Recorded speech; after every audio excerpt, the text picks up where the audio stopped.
Olá, meus queridos, que bom mais uma vez aí para cultuar o nosso Senhor e nosso Deus, a Ele que é digno de receber a honra, a glória, o louvor e a majestade. Mais uma palavra aí do Senhor para nós aí, nós vamos estar continuando falando do Evangelho de João, né? Demos aquela parada ali no Dia dos Pais e agora vamos dar continuidade aí, né? Mas antes, né, como sempre, a gente consagrar esse tempo ao Senhor, né, e pedir para Ele mesmo que Ele fale ao mais profundo do nosso coração, não é verdade? Então, baixa a sua cabeça aí onde você está e vamos estar orando. Pai, em nome de Jesus, nós queremos louvar, exaltar e engrandecer o Teu nome, te agradecer mesmo por tão grande privilégio e oportunidade que o Senhor nos dá de crescer no conhecimento de quem Tu és. Pai, em nome de Jesus, que essa palavra, onde ela estiver chegando, Senhor, venha ser como o martelo na mão do Senhor que esmiuça a penha, que esmiuça a pedra, a dureza do nosso coração. Pai, que Ele entre ao mais profundo do nosso coração, que Ele venha mesmo produzir vida em cada um de nós. Pai, em nome de Jesus, nós repreendemos agora em nós tudo aquilo que tenta atrapalhar, trazer distração, Senhor. Nós queremos que o Senhor atrai-nos a Ti de maneira irresistível, Pai. Abençoa esse tempo, vem receber a honra, vem receber a glória, o louvor, transforma-nos, Pai, em nome de Jesus, aqueles nos verdadeiros adoradores, Pai. Pai, nós repreendemos todo o mal, nós repreendemos todo intento das trevas, nós repreendemos a ação do maligno de querer roubar essa semente que está sendo semeada aos nossos corações. Também quebramos em nome de Jesus nas nossas vidas toda superficialidade, Senhor, que o Senhor fale ao mais profundo do nosso coração, Senhor, e também, Paizinho, quebra em nós, Pai, todo amor ao mundo. Nos abençoa, Senhor, com a Tua presença. Atrai-nos a Ti de maneira irresistível, Pai, em nome de Jesus. Consagramos tudo, todo esse tempo, toda essa palavra a Ti, Pai, em nome de Jesus. Amém, amém e amém. Amém, queridos? Então, hoje nós vamos estar falando sobre a chegada do reino dos céus. Está lá em João, do capítulo 1, dos versículos 19 ao 51. E eu vou estar lendo alguns trechos ali, depois alguns trechos eu vou dizer, né, quando é muita coisa, porque são muitos versículos, aí você pode estar lendo na sua casa, não é verdade? E eu quero dizer assim, ó, nós, querido, nós somos chamados para desempenhar um papel semelhante ao de João Batista. Sua função, né, a função lá de João Batista era apontar para Jesus. E como igreja, queridos, nós não precisamos ser vistos, nós não vamos precisar ser vistos, mas devemos apontar para o Senhor Jesus, sempre, querido. João anunciou a primeira vinda de Jesus, mas cabe a nós, como igreja, preparar o caminho do Senhor Jesus na segunda vinda. Por isso, dizemos que a igreja é a voz que hoje clama nesse deserto que é o mundo, querido. Um mundo sem vida, não é verdade? Isso é o deserto. Isso é por isso que chamamos que o mundo é um deserto, querido. E o que a gente anuncia? A volta do nosso mestre Jesus, querido. E a primeira coisa que eu quero estar falando é sobre o ministério de João Batista. Olha só, preparar o caminho do reino do Senhor, querido. Isso você vai ler ali no versículo, em João 1, né, nos versículos 19 ao 34. Primeira coisa que eu quero estar falando, a letra A aqui, sendo apenas uma voz clamando no deserto. Vamos ler ali, nós vamos ler uma parte ali desse texto, está lá em João 1, 19 ao 23, ele fala assim, ó. Esse foi o testemunho de João, quando os judeus de Jerusalém enviaram sacerdotes e levitas para lhe perguntarem quem ele era. Ele confessou e não negou. Declarou abertamente, não sou o Cristo. Perguntaram-lhe, então quem é você? É Elias? Ele disse, não sou. É o profeta? Ele respondeu, não. Finalmente perguntaram, quem é você? Dê-nos uma resposta para que a levemos àqueles que nos enviaram. que diz você acerca de si próprio?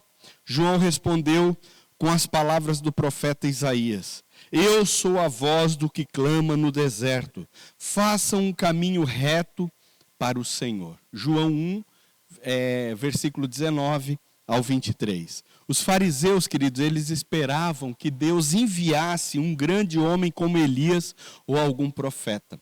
Mas João era apenas uma voz clamando no deserto. Olha só, a religião sempre espera um grande homem. Lembra que a palavra religião é religar, né, o homem a Deus, mas não na força de Deus, e sim na força do próprio homem. E isso não agrada o coração de Deus. Então a religião, ela sempre está esperando um grande homem. Vai surgir um ungidão, vai surgir o fulano de tal lá, que vai andar no poder de Deus. Enquanto que Deus quer isso para todos nós, na verdade, não é verdade? Então a religião sempre espera esse grande homem que faça grandes espetáculos. Mas Deus envia alguém que é apenas uma voz. Olha só, uma voz não é coisa alguma, querido. Cristo precisa ser visto e não nós. A glória é de Cristo, a honra é de Cristo, é Ele quem tem que aparecer. O milagre é dele, querido, e Ele não divide a glória dele com ninguém. É por isso que nós vimos tantos ministérios, tantas coisas que vêm com uma força tremenda, mas daqui a pouco passa. Por quê? Porque acaba, querido, o homem querendo aparecer e tomar a glória de Deus. E Deus não divide a glória dele com ninguém, querido. Precisamos ser apenas uma voz para que Cristo tenha a primazia e a glória. É bom quando as pessoas ouvem uma de nossas pregações e não sabem quem somos, não é verdade? Olha só, ouvem apenas a nossa voz e recebem unicamente a mensagem sem ver o mensageiro. Querido, eu vou dizer uma coisa para vocês, sabe? A honra é de Jesus. Se acontece alguma coisa aqui, querido, se acontece alguma coisa através da pregação da palavra, pregação do evangelho, não sou eu, é Deus, é Ele quem faz, é a ação do Espírito Santo na tua vida, e é isso que nós temos que entender. É por isso que nós falamos tanto, que nós devemos ter comunhão, relacionamento com esse Jesus, para que Ele apareça na sua vida, porque o milagre é dele, querido. O mensageiro é apenas aquele que transporta, mas é a mensagem na unção do Espírito que é capaz de mudar e transformar toda e qualquer vida, querido. Devemos ser contra tudo que é da religião, pois a religião é inimiga de Cristo. A religião, sim, ela segrega, querido. Ela faz com que a pessoa fique orgulhosa, achando que é melhor que os demais, querido. Se nós temos algo de bom, é Cristo em nós e nada mais. Nós não temos nada melhor do que ninguém. Foi a religião, querido, e não os políticos que crucificaram o Senhor.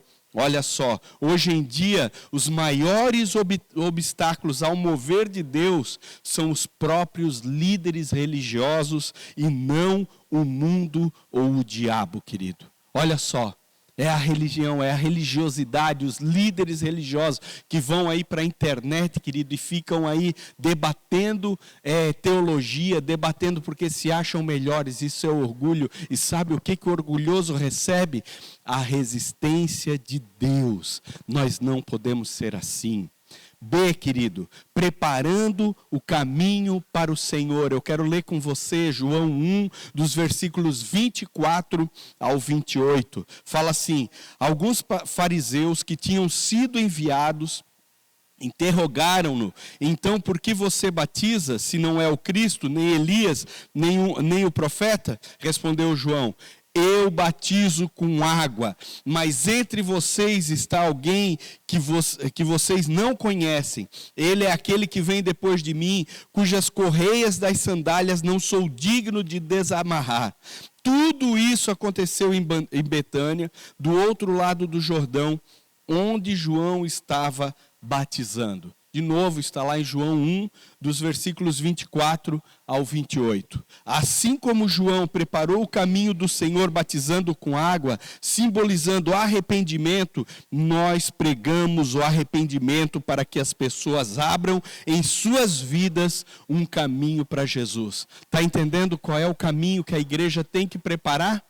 Qual é o caminho que a igreja precisa estar fazendo? O caminho que a igreja tem que pregar é arrependimento. Mas agora, que arrependimento é esse? Arrependimento do quê? Querido, de viver uma vida sem Deus. De viver uma vida afastada do Senhor.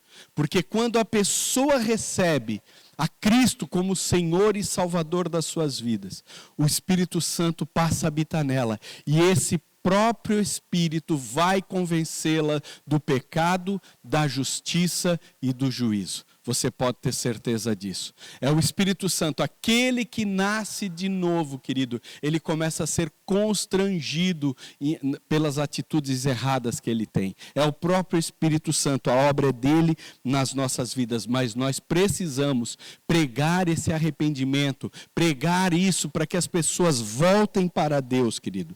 Preparar um caminho para o Senhor é criar um caminho para que Cristo possa entrar na vida das pessoas, querido. Preparamos esse caminho ensinando o arrependimento. C, apresentando Jesus como o Cordeiro de Deus. Preste bastante atenção agora, querido. Nós precisamos apresentar a Jesus como o Cordeiro de Deus, querido. João 1, do 29 ao 31, nós vamos estar lendo agora. No dia seguinte, João viu Jesus aproximando-se e disse: vejam, é o Cordeiro de Deus que tira o pecado do mundo. Esse é aquele a quem eu me referi, quando disse: vem depois de mim um homem que é superior a mim. Eu mesmo não o conhecia. Mas por isso é que vim batizando com água, para que ele viesse a ser revelado a Israel. Queridos, nós preparamos o caminho mostrando Jesus como o Cordeiro de Deus que tira o pecado do homem, querido. Ele é o sacrifício pelos nossos pecados. Não mostramos o leão da tribo de Judá que veio para julgar, mas o Cordeiro que veio perdoar, querido. Jesus veio para perdoar os nossos pecados. Jesus veio para perdoar o mundo, para salvar o mundo e não para julgá-lo, querido. Nossa mensagem não pode ser de condenação, nem apresentamos a Cristo de uma forma autoritária, mas apresentamos a Cristo como gentil e manso Cordeiro de Deus, querido. A primeira parte da obra do Senhor é resolver a separação entre o homem e Deus por causa do pecado. Jesus era 100% homem e 100% Deus. Então o que ele podia fazer?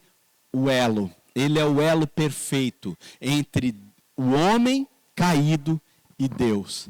Ele é o acesso, ele é o caminho, ele é a reconciliação, querido, entre o homem e Deus. É por isso que nós entramos por meio dele. Ele é o Cordeiro de Deus que tira o pecado do mundo. Aleluia. Nossa mensagem não é de condenação, querido. É isso que nós temos que entender. Somos o povo da reconciliação porque apontamos para o Cordeiro. Amém? Olha só, letra D, ministrando Jesus como ungido que batiza com o Espírito Santo. João 1, 32 ao 34 fala assim: então João deu o seguinte testemunho: eu vi o Espírito descer do céu como pomba e permanecer sobre ele. Eu não o teria reconhecido se aquele que me enviou para batizar com água não me tivesse dito: aquele que sobre quem você vira o Espírito descer e permanecer, esse é o que batiza com o Espírito Santo. Eu vi e testifico que este é o Filho de Deus. João 1, dos versículos 32 ao 34.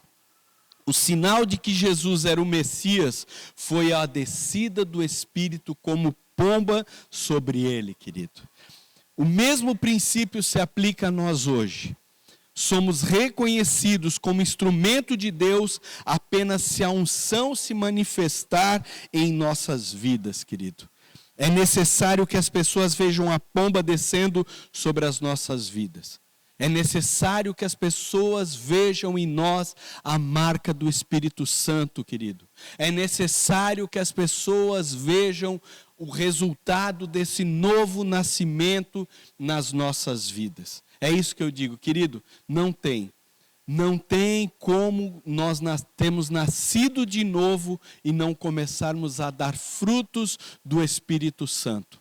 Não tem como nós andarmos com Cristo, querido, e a nossa vida não começar a ser transformada como fruto desse relacionamento com Ele.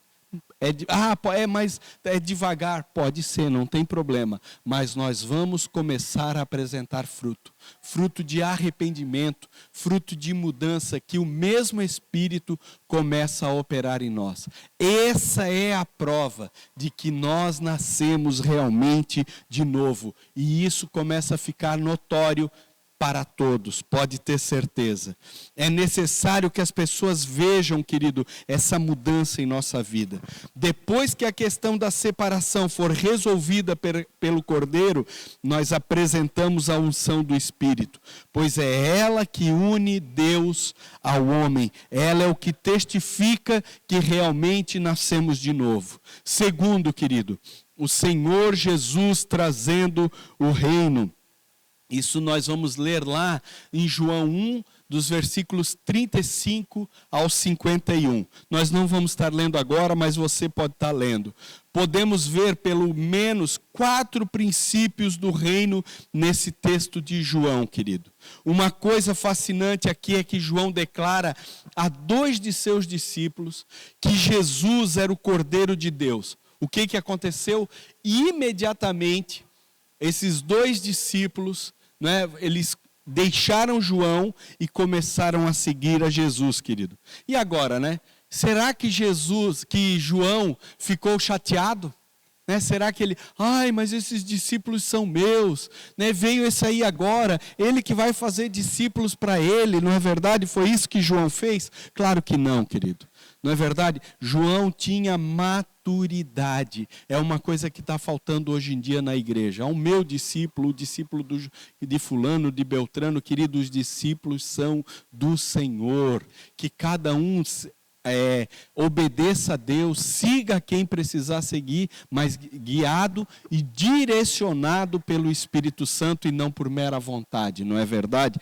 Como nós precisamos estar mudando, amadurecermos no Senhor, querido. Ninguém é dono de ninguém, pelo amor de Deus, que cada um siga aquele a qual o Senhor está mandando seguir, para que ali sim ele cresça. Nós não mandamos em ninguém, mas cada um de nós também vai prestar conta, não é verdade? Por isso que nós buscamos a Deus e buscamos ser direcionado por Ele. Amém? É isso que nós precisamos estar fazendo. Olha só, querido, de Nazaré, uma das afirmações que houve ali dos discípulos, de Nazaré pode sair alguma coisa boa? Deus só usa os improváveis. Vamos repetir? Deus usa os improváveis. É isso que nós temos que entender, querido. Eu e você somos improváveis. E é por isso que Deus tem usado as nossas vidas. Deus escolheu as coisas loucas e as que não são, para que Ele seja o único eu sou. Não tem semideus, não tem Jeová Júnior, queridos, você pode ter certeza. Nós somos improváveis, recebemos a unção de Deus, querido, mas o recipiente não é nada, o que vale a pena é o que está dentro. Somos vaso de barro, querido, é isso que nós temos que entender, e o que importa é o que está dentro de nós, que é a unção do Espírito, que é o selo do Espírito Santo em cada um de nós, e é por isso que nós não nos gloriamos em nada. O que aparece é Jesus Cristo, aleluia. É Ele. Nós temos que andar em muita humildade. Querido, eu vou dizer uma coisa para vocês. Bem mais do que cuidar com as críticas, nós temos que cuidar com os elogios. Porque muitos homens de Deus caíram foi com os elogios, não com as críticas. As críticas nos levam a olhar para nós mesmos e a ver a verdade. Olha só, eu falho mesmo, eu erro mesmo, e me leva para mais perto de Deus. E o elogio muitas vezes nos fazem fazer, sabe o quê? Começar a nos inchar, a achar que somos alguma coisa. Querido, hoje, se pela misericórdia de Deus somos alguma coisa, é só por causa dele. Então jamais se enche, jamais se ache. Começa a melhorar teu casamento, aí tu já começa a pensar que você é alguma coisa nesse casamento. Não, querido, é graça e misericórdia de Deus. Lembre-se sempre. A vida financeira melhorou. Não comece a se achar ou se inchar. É graça e misericórdia de Deus, querido. Porque a minha vida agora eu consigo andar em santidade, eu jejuo, eu oro. É graça e misericórdia de Deus. Sempre você bata no peito e diga: Jesus, tudo que sou, tudo que tenho, pertence a Ti, Senhor. É assim que nós temos que andar, querido. E assim nós jamais perderemos o mover de Deus na nossa vida. O mover de Deus sempre tem vindo, querido, das cidades menores, dos homens incultos e dos que estão fora da religião. É por isso que eu creio, querido, que Deus vai levar a Indaial a outros patamares.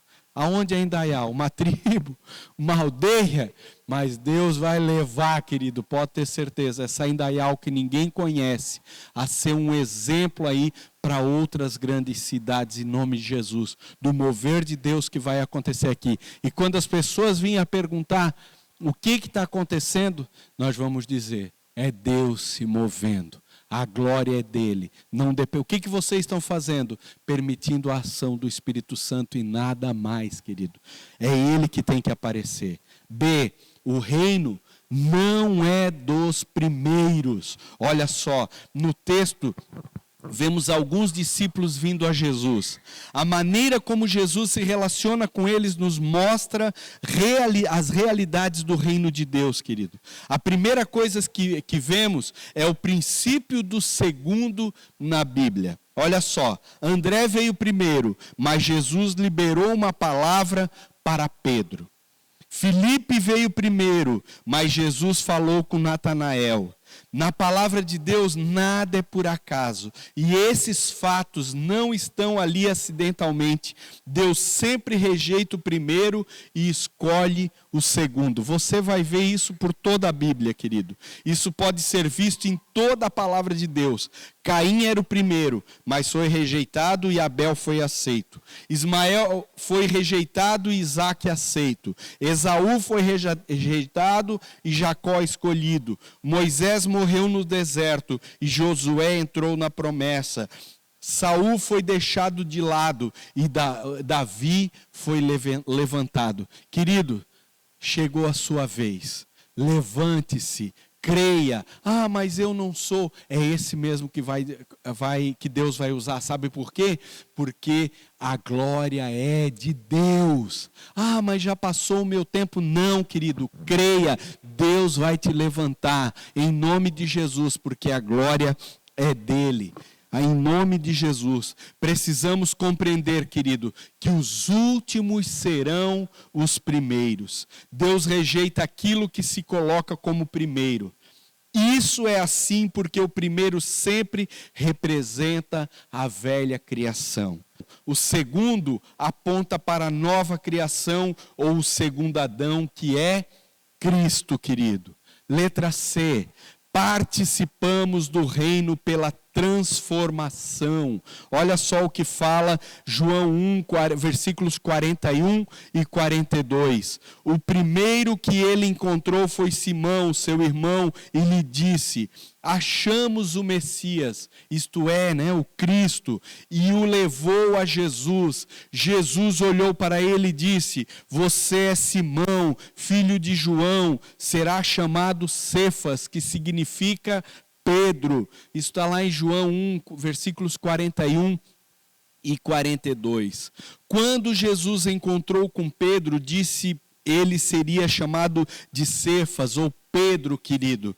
Essa situação de mudança de nome é descrita lá em Mateus 16, dos versículos 13 ao 20, e aponta para a transformação de nossas vidas. Está entendendo? Ligou a videira verdadeira. Não tem como esse processo de transformação não iniciar em nossas vidas. É por isso que Jesus muda o nome de Simão para Pedro, não é verdade? Cefas, que quer dizer Pedro, E aponta, querido, para essa transformação em cada um de nós, nos tornando úteis para a edificação da igreja. De repente você antes era aquele que perseguia a igreja.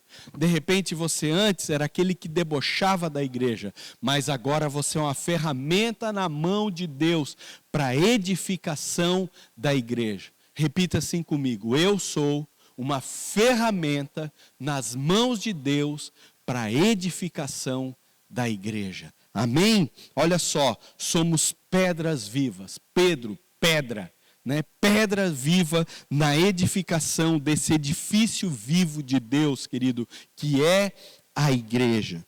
Letra D, o reino de Deus sendo o céu aberto. João 1, versículo 51, diz assim: e então acrescentou, digo-lhes a verdade, vocês verão os céus abertos, o céu aberto e os anjos de Deus subindo e descendo sobre o Filho do Homem. Queridos, olha só, a palavra que Jesus liberou a Natanael mostra a realidade do reino e se refere à visão da escada de Jacó. Isso está lá em Gênesis 28.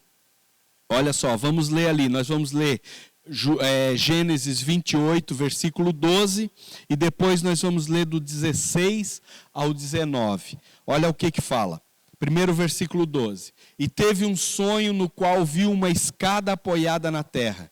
O seu topo alcançava os céus e os anjos de Deus subiam e desciam por ela. Versículo 12. Agora nós vamos ler do 16 ao 19, que diz assim: quando Jacó acordou do sono, disse: sem dúvida o Senhor está nesse lugar, mas eu não sabia.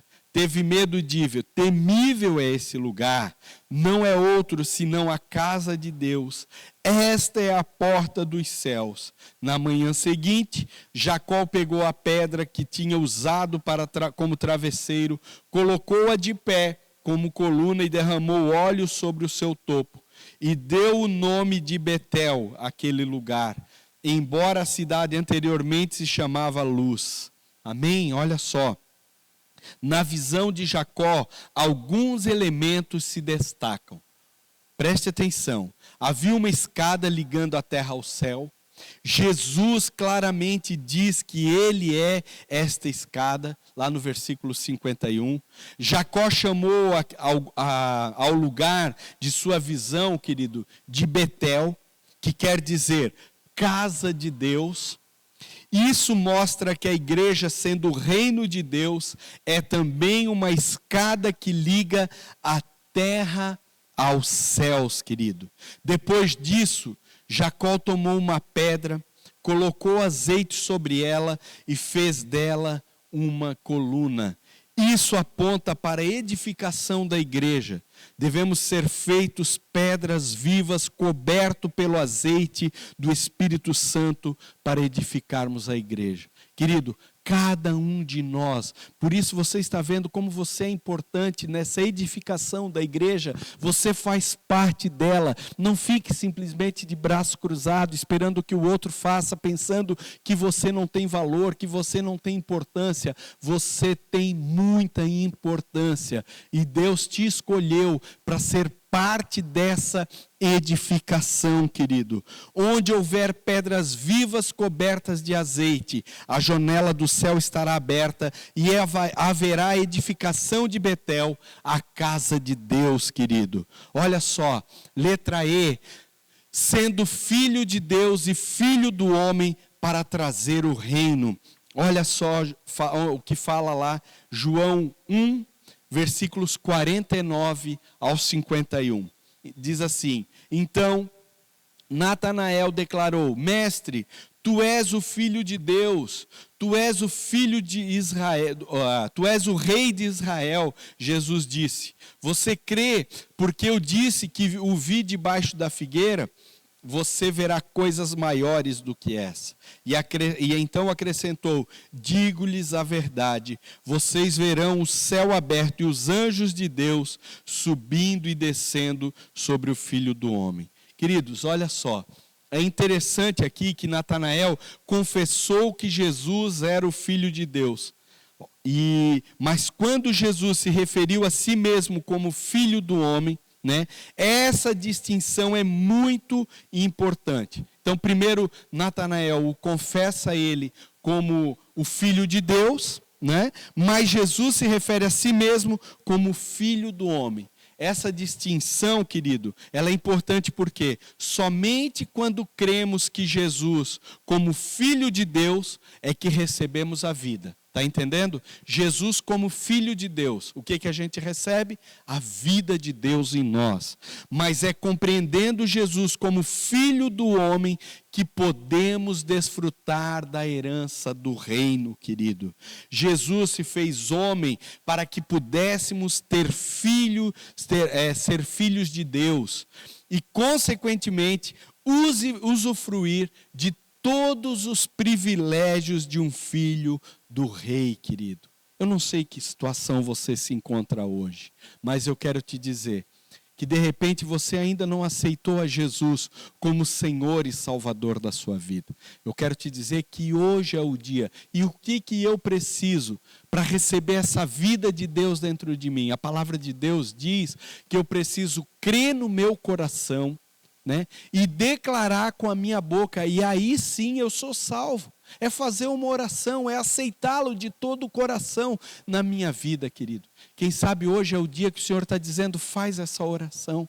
Entrega a tua vida para o Senhor, diz: Senhor, eu te recebo e te aceito na minha vida, como único e suficiente Senhor e Salvador da minha vida. Porque eu creio que ressuscitasse dentre os mortos para me dar vida. Fosse morto, mas ressuscitasse. E hoje eu tenho vida. De repente é essa oração que você precisa fazer hoje, querido. Mas quem sabe você já tem essa realidade, já anda há um tempo com o Senhor Jesus, mas não tem usufruído dessa vida plena e abundante que Ele tem preparada para cada um de nós. Quem sabe hoje é o dia que o Senhor fez para dizer: começa de novo, começa de novo, começa do jeito certo. Declara o Senhor como Senhor e Salvador e começa a obedecê-lo. E aí sim, usufruir dessa vida que Ele tem preparada para cada um de nós. Hoje é o dia. Quem sabe é o dia para você dizer: Senhor, é verdade. Até hoje eu tenho andado do meu próprio jeito e da minha própria maneira. E eu estou vendo que não deu certo. E hoje eu me entrego totalmente a Ti, sem reservas. Hoje eu busco a Ti, Senhor, de todo o meu coração e quero andar em obediência à Tua palavra. Por isso eu peço: Espírito Santo, enche-me da Tua presença, enche-me e conduza-me ao centro da Tua vontade. E querido, e comece a desfrutar pela fé dessa vida que Ele tem preparada para você e para mim, querido. Olha só, quando nós temos essa realidade, querido, que Jesus venceu todas as coisas, se fez homem e venceu, para que eu e você desfrutássemos dessa vida, aí nós pela fé herdamos tudo isso. Para com o homem, Jesus é o Filho de Deus para dar vida, mas para com o diabo, ele é o filho do homem para exercer autoridade na terra. Olha só, entenda isso. Para com o homem, Jesus é o Filho de Deus para dar vida, mas para com o diabo, ele é o filho do homem para exercer autoridade na terra. Aproprie-se disso, querido. Jesus venceu para que você ande em vitória. Não aceite andar em derrota. Querido, teu casamento não vai, tua família não vai, entregue para Jesus, ande no descanso e Ele vai fazer, você pode ter certeza disso, mas você precisa tomar posse dessas coisas pela fé, dessa realidade, querido. Isso porque Deus deu a terra aos filhos dos homens, entenda isso, aproprie-se da autoridade que Jesus já lhe deu. Olha só o que fala, Salmo 115, 16. Os mais altos céus pertencem ao Senhor, mas a terra Ele confiou ao homem. Você tem autoridade, querido. Aproprie-se pela fé. Então Jesus tinha que se tornar homem para ter o direito legal de tomar a terra das mãos do diabo. E hoje Ele nos entregou essa autoridade. Quando Ele estava sendo elevado aos céus, querido, o que Ele disse? Eu lhes dou autoridade. Vão e façam discípulos em meu nome. É isso que Deus tem para nós, querido. Deus te deu autoridade em nome de Jesus. Em Cristo nós somos mais do que vencedores. Você está num time campeão, jamais se esqueça disso. Minha vida não está dando certo, tem áreas da minha vida, porque você está nesse processo de glória em glória. Cristo está te levando, querido, a experimentar dessa vida. Você está nesse processo de aperfeiçoamento. Por isso que nós não somos daqueles que desistem. Você vai prosseguindo para o alvo até o fim, em nome de Jesus. Amém, queridos? Eu quero fazer uma oração ainda com você. Amém? Pai, em nome de Jesus, aonde essa palavra chegou, Paizinho, que entre mesmo com poder, Pai, poder para transformar a vida de todos. Paizinho, toma a vida de cada pessoa que está assistindo, que se ela ainda não te tem como Senhor e Salvador da sua vida, o único e suficiente, que ela te receba agora, pela fé, em nome de Jesus. E aquele, Paizinho, que de repente já caminha contigo há tanto tempo, mas ainda anda em derrota, Pai, em nome de Jesus, que haja um despertar na fé desse irmão, e que a partir de hoje, Senhor, ele venha a ser cheio do Teu Espírito, que ele ande em Ti, que ele busque a Ti com fervor e temor e tremor na Tua presença, Paizinho, e receba dessa vitória que recebemos em Ti. Pai, abençoa-nos, Pai. Repreendemos toda ação do mal, todo intento das trevas, toda mentira, todo engano, Paizinho, na nossa mente. Pai, blinda a nossa mente hoje com o capacete da salvação e nos dá um novo começo, em nome de Jesus. Amém, amém e amém. Amém, queridos. Eu quero te dizer, descanse no Senhor e viva em paz. Deus te abençoe. Um grande abraço.